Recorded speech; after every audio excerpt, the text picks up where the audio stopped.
Assalamualaikum warahmatullahi wabarakatuh. Rabbi shrah li sadri wa yassir li amri wahlul 'uqdatam min lisani.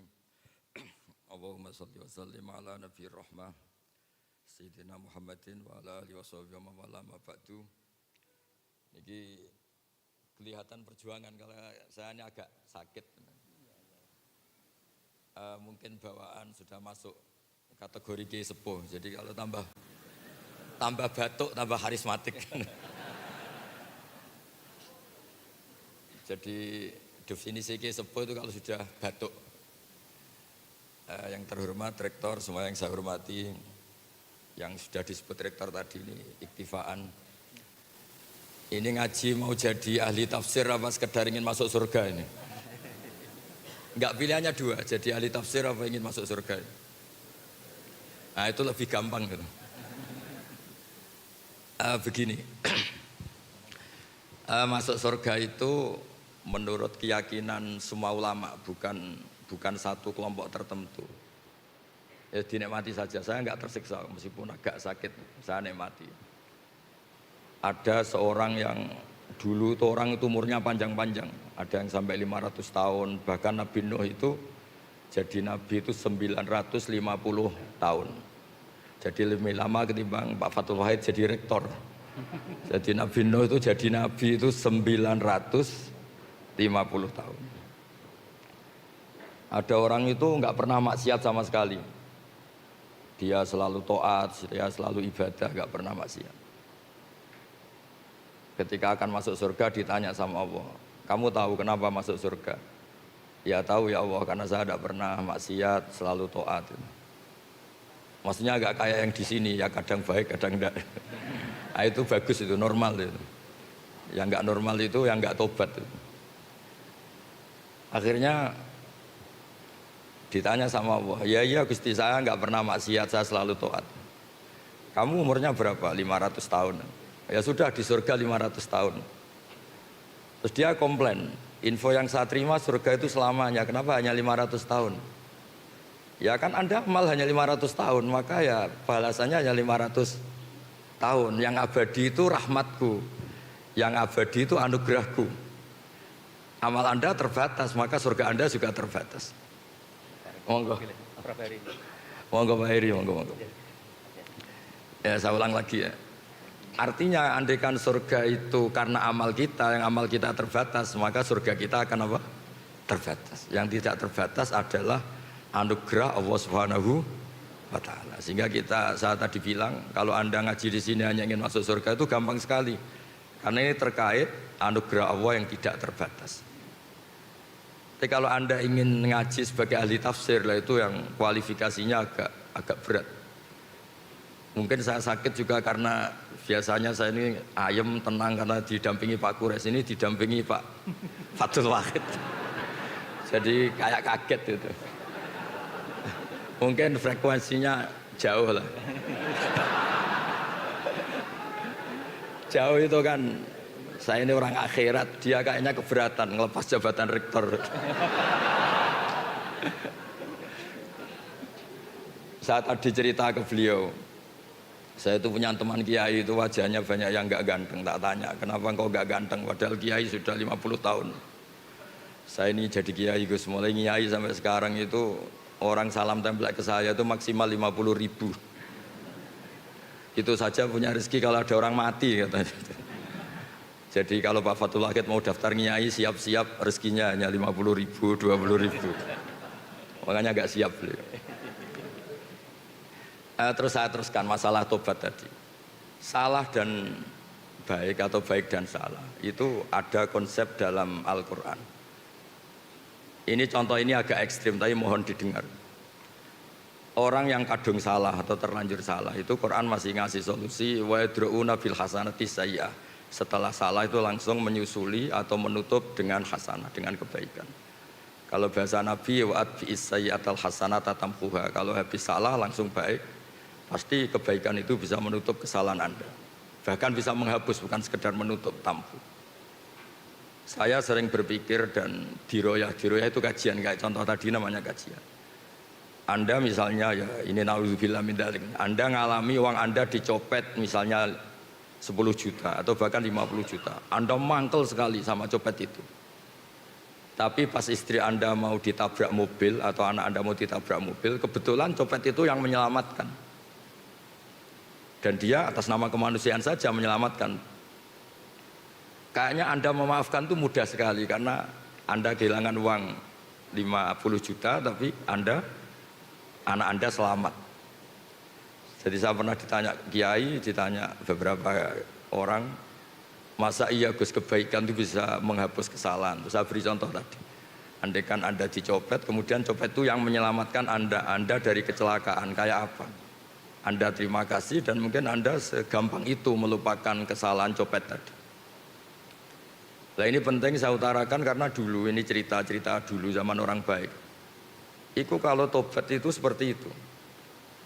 Jadi dulu kata Umar, sahabat Umar, saya ini ketika kafir sering bikin takut orang Islam.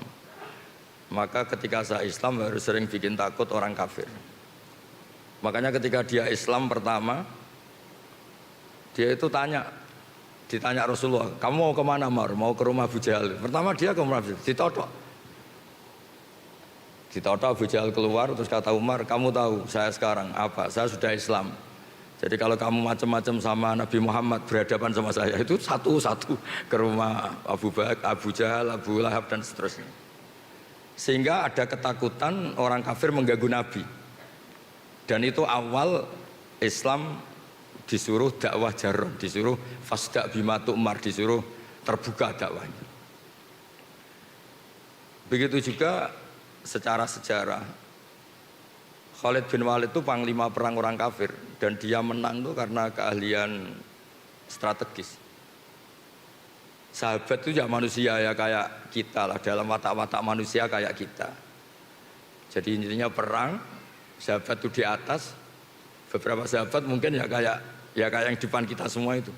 Diprovokasi Khalid seakan-akan kalah, ngelepas beberapa harta ghanimah, harta rampasan, dikira mereka kalah, terus orang Islam turun, Khalid muter di atas gunung, terus memanah umat Islam itu. Padahal Nabi sudah pesan para pemanah itu nggak boleh keluar dari gunung. Ya gunung di Arab itu saya paling 20 meter, 15 meter, jangan bayangkan kayak gunung apa Merapi, bukan. Makanya bisa manah. Kalau seperti gunung Merapi ya nggak bisa kan. Singkat cerita akhirnya umat Islam ini kalah karena satu menyalahi strategi yang dicanangkan Rasulullah, dua karena kepandian Khalid bin Walid. Ketika dia masuk Islam itu beliau bilang, kepandian strategi perang saya akan saya gunakan untuk umat Islam. Nah yang sekarang saya sering risau ini kalau ada preman pasar tobat itu terus jadi merebut masjid, maka yang meneruskan dia di pasar tetap preman. Harusnya secara teori fikih, sebagaimana saya dulu bikin ketakutan di pasar, sekarang tobat saya bikin ketentraman di pasar. Jangan terus jadi merebut masjid, penerusnya lebih jahat. Jadi tobat itu kalau dulu, itu sebanding dengan tanda kutip kesalahan yang pernah dia lakukan. Kalau tidak banding, maka seperti tadi, nggak sambung. Saya ulang lagi, kalau tidak banding itu tidak apa? Sambung kayak tadi, dia mengganggu hak adami, yaitu bikin orang takut. Kemudian tobatnya dia hak kuwah hanya jadi merebut masjid atau wiridan, kan tidak sambung. Sehingga di ngaji ini, berarti ini kita ngaji kedua, mungkin beberapa ingin jadi ahli tafsir. Ya bagus.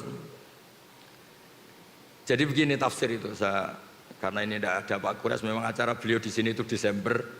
Ini memang acara orang yang merasa kayak Pak Kures. Jadi tidak Pak Kures tapi merasa kayak Pak Kures dengan rasa yang bisa dipaksakan sama. Jadi begini, di ulumul Quran itu ada istilah asbabun nuzul. Dari kacamata ilmu, saya sering cerita, Nabi Muhammad tuh suka dahar, suka makan. Kalau makan tuh di depan umum. Saya ulang lagi, kalau dahar itu di depan umum. Terus kalau sakit ya kelihatan sakit. Bahkan beliau itu pernah naik onta, sama ontanya itu pas sama Sayyidah Sofia itu dijatuhkan, ya sampai jatuh betul. Singkat cerita ada sahabat yang dengan tanda kutip agak kecewa, kok Nabi saya tidak sekeren Nabi Isa. Nabi Isa itu orang mati saja bisa dihidupkan, orang sakit disuwuk terus sembuh gitu. Ternyata secara diroyah, secara kajian, yang dilakukan Nabi atau yang didesain Nabi melakukan itu keren. Kerennya adalah ada kajian diroyah atau asbabun nuzul. Saya ini jadi Nabi, setelah Nabi Isa terlalu ideal itu malah dipersepsikan sebagai Tuhan. Jadi saya, orientasi terbesar saya adalah memperlihatkan kalau saya ini manusia. Itu kalau Anda tidak mengkaji seperti itu, Anda akan janggal ketika Allah menstatuskan nabinya hanya begini. Wa ma arsalna qablaka minal mursalin, seterusnya terus illa innahum la yaquluna ta'ama wa yamshuna fil aswaq. Saya tidak ngutus para rasul kecuali mereka itu apa? Mereka itu makan. Layak kuluna makan, wa yamshuna fil aswaq, dan jalan-jalan di pasar. Enggak usah diganti di mall. Ini kan janggal, masa misalnya Pak Rektor saja tak kasih gelar Pak Rektor itu sering marung, kan enggak keren. Inginnya kan profesor ini sering nulis, kajiannya dimuat di majalah internasional, inginnya masih seperti itu. Tapi Allah itu mensifati nabinya, Nabi Muhammad itu siapa? Nabi yang makan dan jalan-jalan di pasar. Tapi setelah kita kaji, ternyata ini adalah sifatul basyariyah yang tunafi al-uluhiyah. Itu cara Nabi melawan dirinya tidak dipertuhankan. Sehingga ini keren sekali. Jadi keren itu adalah ngikuti sudut pandang. Saya pernah ketemu kiai itu khusyuk sekali. Satu hari itu sholat sunat dilakukan semua. Dia sering puasa dalail, puasa terus kecuali yang diharamkan puasa. Terus dia itu entah bermimpi entah apa cerita, pokoknya merasa solehnya itu kalah jauh sama saya. Terus sowan saya, Gus, saya ini semua ibadah sudah saya lakukan, tapi insting saya, perasaan saya kalah jauh soleh dengan jenengan. Padahal jenengan itu ya jarang sholat sunat, jarang puasa sunat. Terus saya tanya, kamu ingin dijawab jujur apa ingin dijawab pura-pura? Terus dia bilang, dijawab jujur. Itu kalau orang soleh kayak kamu semua itu tidak ada yang masuk Islam, karena dikira Islam itu mewajibkan puasa setahun. Juga dianggap Islam itu mewajibkan sholat qobliyah, ba'diyah, sampai orang tuh capek.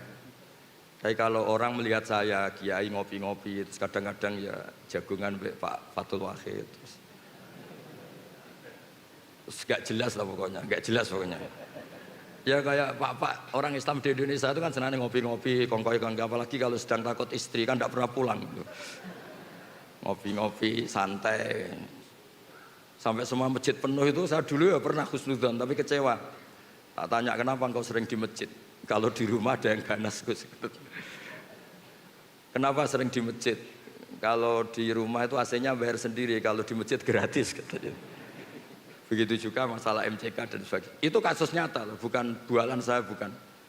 Saya ini kan termasuk, kata orang banyak loh, bukan kata saya termasuk ketop lah. Pas mau ngajar di sarang, di pondoknya Mbah Mun itu, di tengah perjalanan saya ingin ke kamar mandi. Itu pengurusnya lari-lari karena saya dianggap ketop, lari-lari buka kunci. Tak tanya, kenapa dikunci? Orang kampung sini Gus, itu kalau kebelet mau ke kamar mandi itu dari rumah lari ke sini. Karena kamar mandinya lebih apa? Baik, lebih bersih. Terus kalau di rumah itu AC, kipas angin bayar, makanya ke masjid karena tidak usah apa? Bayar. Oh, tak kira yang sering ke masjid itu iktikaf, pondok, aku sudah ada hubungannya itu. Artinya gini, berkahnya orang Islam itu sering jagongan, rileks. Orang itu kalau neliti Islam itu, kok jadi Islam itu enak. Gitu. Ngopi-ngopi, jabat, rektor, ya dapat fasilitas, kok enak gitu jadi umat Islam. Coba kalau kita ngajarkan yang ikhlas, jadi rektor udah usah gaji, mobilnya angkot. Gitu. Jadi pengurus badan wakaf kayak Pak Widodo, Pak Arsoyo, udah usah gaji, cukup naik motor butut. Tidak ada yang mau masuk Islam. Intinya kalau Islam terwakili kesolehan Anda yang berlebihan itu tidak ada yang mau Islam. Jadi soleh kayak Anda itu bahaya menurut agama. Terus dia itu tertawa-tawa. Kayaknya jenengan bener Gus. Ya enggak. Tapi soleh Anda teruskan saja karena biasa khusyuk. Kalau kamu kayak saya enggak bisa. Desainnya sudah apa? Beda katanya. Tapi tetap yakin bahwa kamu sama saya itu keren saya katanya. Itu teruskan katanya. Itu yang sering selalu beda antara ahli fikih sama ahli thariqah. Karena ahli thariqah itu dengan tanda kutip memuja kesolehan. Ahli fikih enggak, tapi mohon jangan ditiru ini, terutama yang kadung khusyuk jangan. Haram pokoknya yang kadung khusyuk haram. Ahli fikih itu perhitungannya itu unik. Ini agak sensitif tapi ini hadis sahih. Saya sering cerita ke Barsoyo. Ini tak jamin hadis sahih. Nabi dulu tuh ya tarawih ya jamaah, tapi jangan ditiru kan. Hari keempat itu Nabi tidak ke masjid. Orang nunggu semua, Nabi gak keluar. Terus kata Nabi, Umar itu, Sayyidina Umar itu, kalau kita bilang sahabat Umar itu, sampai cara Jawa itu bengok-bengok. Nama Sibyan wan Nisa, ini orang sudah tidur, Nabi gak keluar. Ada yang pura-pura notok apa, pokoknya memancing supaya Nabi itu keluar. Ternyata Nabi gak keluar di malam keempat. Nabi gak mau keluar. Terus paginya Nabi bilang habis sholat subuh, Nabi itu memang punya adat kalau habis subuh kadang ngentikan. Tapi dulu belum diistilahkan apa? Kultum ya, apa kultum ini. Saya tahu yang kamu lakukan tadi malam, tapi saya memang sengaja. Kalau saya tiap hari sholat, nanti dikira sholat fardu. Dan nanti menjadi wajib, karena saya melakukan tiap hari, maka Anda harus melakukan tiap hari. Karena takut dianggap wajib, maka saya tidak keluar. Ya sudah terus gitu, era Umar, sahabat Umar jadi khalifah, beliau ingin ada sholat taraweh. Sahabat tanya, dulu zaman Nabi itu nggak jadi kok, era Anda jadi. Nabi itu pemegang konstitusi ilmu, kalau beliau melakukan terus nanti dikira wajib. Tapi kalau saya hanya Umar, meskipun saya melakukan terus, tidak punya akibat dianggap apa? Wajib. Karena saya tidak musyarrak, tidak pembawa syariat. Ada sahabat yang ekstrim namanya Abdul bin Mas'ud, itu suka sweeping. Kalau ada orang duha tiap hari di sweeping. Kamu ingin bikin tandingan sholat fardu, wong sunat kok tiap hari. Sunat itu seminggu sekali katanya. Nggak, ini cerita konstitusi ilmu, makanya yang nggak bakat alim jangan, haram. Jadi beda mindsetnya orang-orang thariqah, orang tasawuf dengan ahli fikih itu beda. Ya sama terus jangan bilang Gus Pak ahli fikih, Pak Fathul Wahid ahli thariqah, ini tidak dua-duanya. Ini hanya rektor. Kebetulan rektor Universitas Islam apa? Indonesia. Jadi dikira dia ketuanya umat Islam. Enggak ada hubungannya itu, enggak ada. Ini jabatan karir. Bisa dipecat sama Pak Harsoyo kalau macam-macam, sama badan wakaf bisa. Jadi nanti saya cerita ulumul Quran. Ulumul Quran itu yang mengkaji itu harus seperti saya, tidak harus kayak persis saya, seperti saya. Orang tahu kenapa basyariahnya Nabi, kemanusiaannya Nabi itu keren. Karena berkahnya kemanusiaan ini Islam menjadi agamanya manusia, bukan agamanya malaikat. Sehingga tiap Allah cerita orang baik itu siapa? Fasilitasnya apa? Liyukaffirahu anhum asfa'alladzi amilu. Orang baik itu orang yang kalau salah itu salahnya saya hapus. Dan ketika baiknya tak kasih pahala. Bukan orang baik itu yang nggak pernah salah, bukan. Jadi berkahnya Nabi menjaga konstitusi basyariah ini, itu terus Islam menjadi agamanya manusia, bukan agama malaikat. Andai kan dari awal itu semua kesunatan dilakukan Nabi, misalnya Nabi selalu puasa Senin Kemis, puasa Dalail, puasa Tasu'a, Asyura, nanti ini dikira wajib. Maka dalam hadis sahih, saya pastikan ini sahih, Sayyidah Aisyah itu beliau kan ahli fikih, punya cara pandang mensifati Nabi. Yaitu beliau ngendikan, ini ada di Sahih Muslim, wa in ini di sini sesungguhnya, wa in kana Rasulullah la yada'ul amala wa wa yuhibbuhu. Khasyata ayyufrodo alaihim. Nabi itu tersiksa sekali kalau nggak sholat sunat itu. Ya tersiksa sekali kalau nggak puasa sunat. Tapi beliau harus nggak puasa karena takut dianggap apa? Fardu.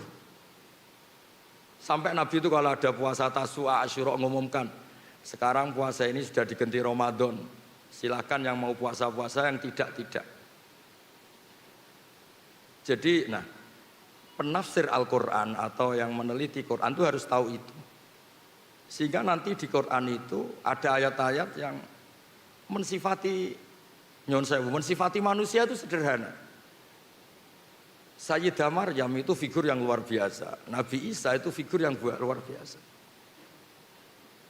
Kata Allah, wa ummuhu siddiqah. Ibunya Nabi Isa itu siddiqah. Orang yang sangat-sangat jujur, tidak ternodai dosa zina, dosa yang macam-macam. Tapi terusannya apa? Karena yakulanit to'am. Dua orang hebat ini itu ya suka makan. Itu kan aneh. Wong Pak Rektor yang jarang tahajud saja kalau ada orang muji, ini suka tahajud, seneng. Coba dipuji, oh Pak Rektor itu hebat kalau malam tahajud, Senin Kamis puasa, duha, oh seneng meskipun nggak dilakukan seneng kalau dipuji. Nah ini seorang Nabi Isa, Allah itu cara cerita karena yakulanit to'am. Ini sama-sama makan.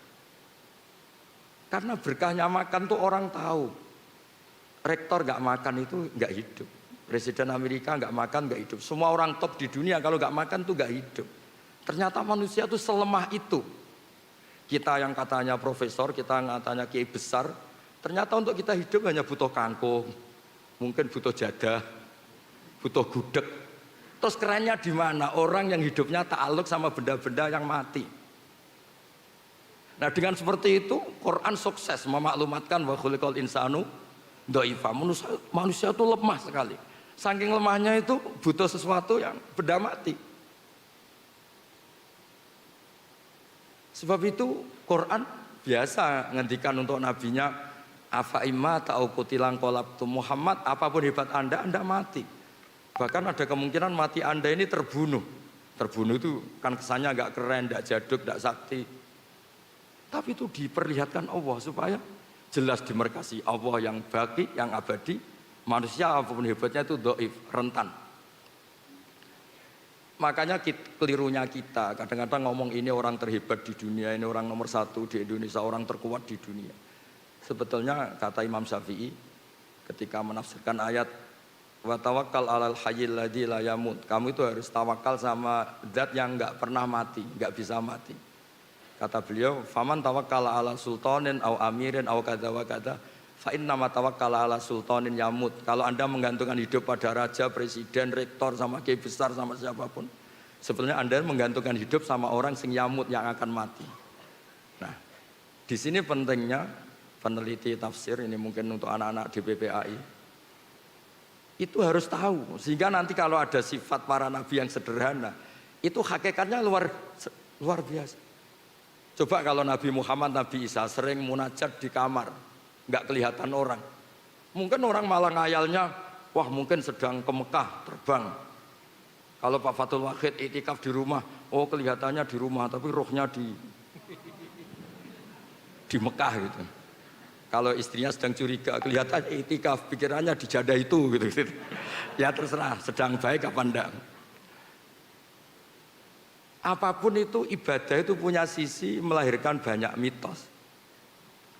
Sehingga kata ulama-ulama ibadah itu ada mahdoh kayak sholat. Kenapa sholat itu disunatkan jamaah? Ada yang bilang fardu. Karena biar konstitusi sholat ini tetap terbaca sebagai ibadah. Tapi kalau sholat itu sering tidak kelihatan itu bahaya karena nanti melahirkan banyak mitos.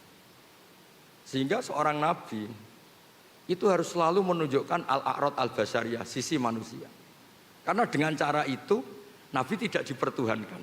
Nah, itu sirinya, rahasianya, kenapa Allah mensifati Nabi, wa ma arsalna qablaka minal mursalin illa innahum la yaquluna ta'ama wa yamshuna fil aswaq. Ketika mensifati Isa dan Maryam, Allah ngendikan kana yaqulanit ta'am. Jadi mohon Bu Rektor ini nanti kalau di rumah jangan bilang Bapak ini Rektor UI, Bapak tukang makan. Bapak tukang apa? Makan. Jalan-jalan di pasar. Jadi saya mohon ini sebagai bentuk apresiasi saya karena dulu ketika Prof Zaini itu menerjemah, ya beliau dulu itu seniornya Pak Kures di Al Azhar. Terus ketemu saya bilang saya ini mulai kecil nekuni fikih, ngaji sama Mbah Maimun sama bapak saya, sehingga saya lebih ke konstitusi fikih. Ya saya ulang lagi ya. Jadi kesalehan yang dibawa orang-orang toreko atau orang tasawuf itu baik, tapi ini nggak bisa jadi konstitusi, karena kalau jadi konstitusi nanti terjadi ijabu malam yajib, mewajibkan sesuatu yang tidak wajib. Jadi memang menganalisis Quran itu harus orang fikih, karena kalau udah orang fikih itu dengan tanda kutip kurang-kurang gimana, jangan bahasakan kurang liar ya, kurang-kurang gimana. Orang fikih itu lebih realistis, fikih yang betulan alim loh ya, jangan yang kaleng-kaleng ya, yang memang bener-bener alim. Jadi misalnya gini, saya baca misalnya Alam nasrah laka sodrok, itu kalau orang fikih langsung ngerti betapa sudut pandang itu menjadikan gampang legowo. Tadi dikatakan Pak Rektor, kalau ada perbedaan itu kembalikan ke ilmu. Sudut pandang itu penting. Saya sering cerita, mungkin saya pernah dicerita di pengajian ini. Ada kiai itu mungkin karena kelamaan ingin poligami gak kesampaian. Sebenarnya tidak hanya kiai, semuanya ada di sini. Itu kalau malam itu masakan sendiri. Pokoknya sibuk. Kadang bikin sambal terong, kadang bikin nasi goreng, pokoknya sibuk. Ada santrinya yang orang toreko janggal, ini kiai gak pernah tahajud makan, terus pokoknya kalau malam tuh mesti masak. Ternyata kiai ini tetap wali, tetap dekat Allah. Terus dia cerita, Jong dalam kitab yang saya baca, di usul fikih itu ada kaidah, ini di Lubul Usul karangannya Syekh Zakaria Al-Ansori. Saya baca, saya hafal. Ithma min mubakhin ila wa yatahaqqaqu bihi tarku haramimma. Fayal zamu minas sukun tarkul qatli wal zamu minas sukut tarkul qadzaf. Karena tidak ada sesuatu yang mubah yang dibolehkan Allah, kecuali sebetulnya saat Anda lakukan itu terjadi tarkul haram, meninggalkan haram. Artinya gini Bu Rektor, kalau Pak Wahid di rumah tidur, jangan katakan tidur alhamdulillah suami saya tidak dugem, alhamdulillah suami saya tidak nyari-nyari perempuan lain, bahkan saya pun nggak dicari karena tidur. Sehingga dengan status seperti ini tuh keren, karena ini namanya tarkul haram, meninggalkan haram. Makanya saya tuh sering berdoa sama Allah, semoga malaikat raqib atid tuh ngaji usul fikih, sehingga tidak melihat anak-anak UI yang ngopi tuh ngopi, yang kongkoi, tapi mereka akan bilang hum tarokul haram, ini kelompok-kelompok yang meninggalkan haram itu. Nah, jadi makanya ini biar Pak Allah tahu, biar tahu kalau saya cerita ilmu gini kan, terus dia mikir wah berat nih Gus, berat. Tapi nggak apa-apa, saya disaingi juga ikhlas. Ya jadi saya mohon analisis Quran atau ulumul Quran itu harus seperti ini. Sebab itu Nabi-Nabi top di Quran itu yang diceritakan itu sering basariyah kayak tadi. Isa dan Maryam diceritakan kana yaqulanit tu'am. Nabi Musa lebih parah lagi. Nabi Musa itu lebih basariyah lagi. Kecilnya dirawat Fir'aun, terus hobinya itu gelut, tarung gitu. Terus delalah itu lari, buron itu, kematian. Ketemu Nabi itu ya, nggak ngaji dulu dia, sementing dikawinkan dulu sama putrinya itu. Itu basariyah semua. Sehingga berkahnya Islam dibawa secara kemanusiaan. Ciri khas Islam itu adalah faroh. Faroh itu bahagia, happy. Qul bi fadlillah bi rahmati fa bidzalika falyafrah. Ya saya mohon dari berkahnya ngaji ini Anda akan tahu. Saya punya kitab namanya Al-Minanul Kubro. Itu di situ cerita ada wali yang sering makan sama wali sering ibadah. Ternyata yang sering makan ini walinya lebih tinggi ketimbang yang sering ibadah. Ditanya, kenapa engkau lebih tinggi? Karena saya kalau makan itu langsung syukur. Jadi alat duniawi tak jadikan syukur sama Allah karena saya bisa makan. Sementara yang sholat ini gak jadi wali-wali karena ketika sholat dipakai sarana ya Allah kasih hidup yang mapan, kasih istri yang cantik kona'ah.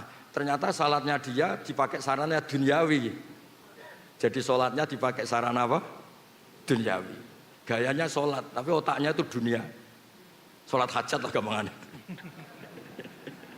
Angel temen nerangno. Lah yang ini tuh Islami. Karena setiap makan tuh dia nangis, ya Allah, saya ini yang kiai besar selemah ini. Katanya saya orang hebat, saya presiden, saya kiai besar, saya rektor. Kalau nggak makan jadah ya kok lemes. Jadi itu unik karena itu dimaklumatkan wa khuliqal insanu dhaif.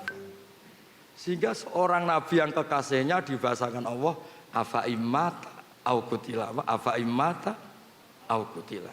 Muhammad itu mati atau terbunuh. Nah, ini yang terakhir sebelum diskusi, Quran juga cerita jejak sejarah. Ini urusan makan lagi. Syarat jadi nabi diantaranya itu selain soleh, selain baik ini nabi loh, ada kiai nabi. Syaratnya turunannya nabi. Kalau kiai kan alhamdulillah ada Gus asli, Gus naturalisasi masih bisa dinego. Tapi kalau nabi itu memang harus turunan nabi, bawahnya harus ada yang nabi. Orang Yahudi itu Yahuda bin Yakub bin Ishak bin Ibrahim.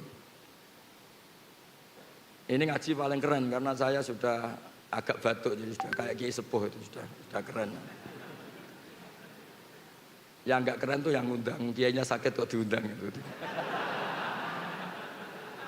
Itu tanggal 10 kemarin ini Pak Harsoyo, Pak Widodo, Pak Rektor itu main ke rumah saya. Tak pikir ikhlas. Nah, ternyata enggak ini. Ya semoga diampuni Allah Subhanahu wa taala.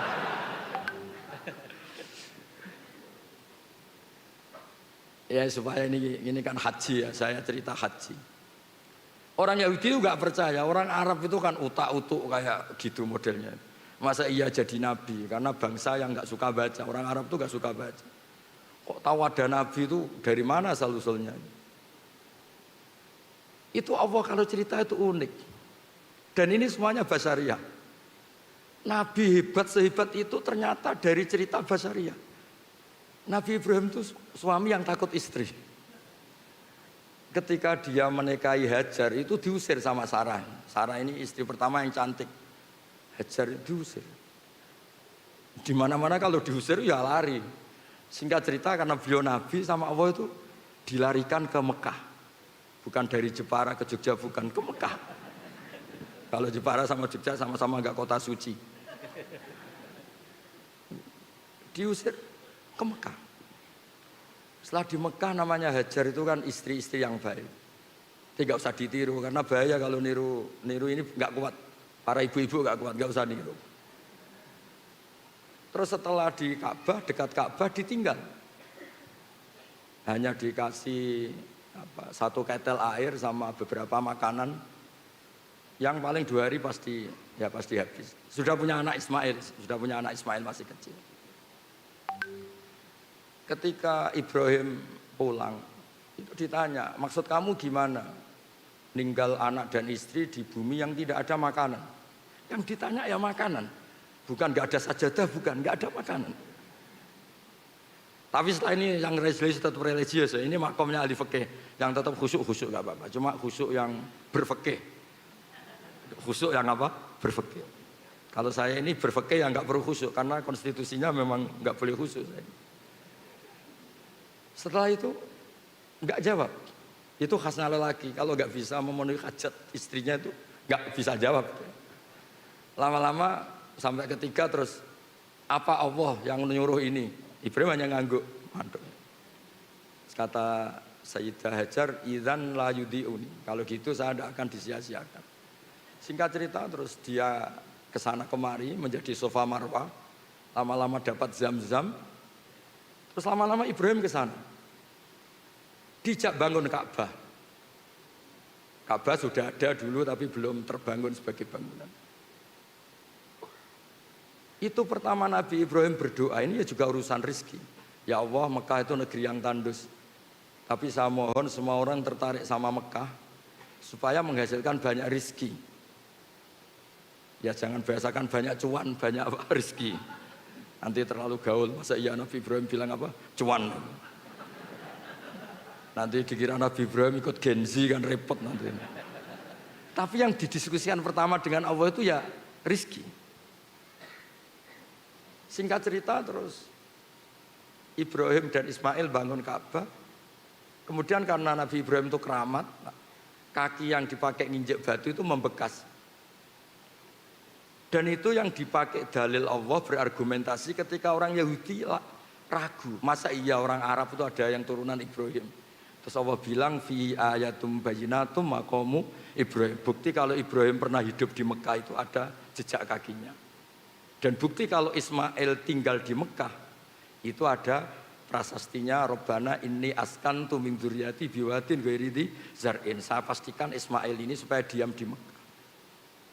Nah ayat seperti itu kalau Anda tidak baca tarikh itu nggak ngerti. Ayat-ayat itu adalah Allah sedang cerita bahwa Muhammad itu benar-benar turunan Nabi karena di Mekah pernah dihuni Ibrahim yang punya apa Ismail dan jejak artefaknya, jejak fisiknya ada di Mekah. Fi ayatum bayyinatum maqamu Ibrahim. Jadi makom Ibrahim itu bukan makom bahasa Indonesia artinya kuburan, itu bukan tempat berdiri. Nah konstruksi itu seorang mufassir harus utuh sehingga ngerti. Oh ini begini, ini begini, ini begini. Ya kembali lagi nanti kalau nggak jadi rektor, kalau ingin jadi kiai, kiai yang pertama tadi pokoknya orang ngaji saya masuk surga. Orang ngasih uang saya 50.000 masuk surga. Dan seterusnya dan seterusnya. Jadi saya mohon peneliti tafsir atau peneliti Quran itu konstruksinya harus utuh. Sehingga ayat yang kelihatan biasa menjadi luar biasa karena manusia itu pasti mendiskusikan ekonomi. Rabbana liyuqimus shalah faj'al afidatan minan nas tahwi ilaihim warzuqhum minats thamarat. Jadi mesti diskusinya itu rezeki. Sehingga mendiskusikan rezeki itu tidak mengurangi kesakralan nubuwah. Ya saya kira demikian. Assalamualaikum warahmatullahi wabarakatuh.